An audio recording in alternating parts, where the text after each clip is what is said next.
ভগবত গীতা হিন্দু দর্শনের হৃদয়। এই গ্রন্থটি কোনো ধর্মগ্রন্থ মাত্র নয়, এটি জীবন চালানোর নির্দেশিকা।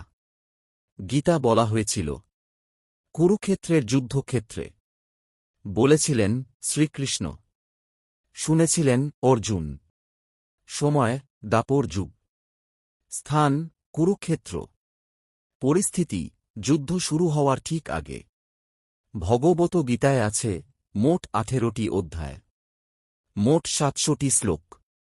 প্রতিটি শ্লোকে আছে কর্ম, ধর্ম, ভক্তি, জ্ঞান ও মুক্তির পথ। এই চ্যানেলে আপনি পাবেন একটি একটি করে শ্লোক, পরিষ্কার বাংলা উচ্চারণ, সহজ বাংলা অর্থ আর সংক্ষিপ্ত জীবনের প্রয়োগ। আপনি যদি সত্যি ভগবত গীতা সম্পূর্ণ জানতে চান, তাহলে এই সিরিজ আপনার জন্য। সাবস্ক্রাইব করুন, কারণ আজ থেকে গীতা শুরু। খ্রিস্টপূর্ব প্রায় 3102 অব্দ। এই সময়টিকেই কলিযুগের সূচনা কাল ধরা হয়।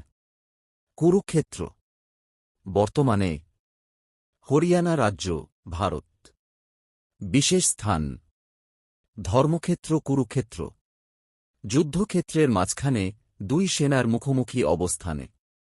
ভোরবেলা সূর্যোদয়ের আগে, যুদ্ধ শুরুর ঠিক আগ মুহূর্তে অর্জুন যখন অস্ত্র নামিয়ে রেখে বিষণ্ণ হয়ে পড়েছিলেন, এই সময়টিকে বলা হয় ব্রাহ্ম মুহূর্ত।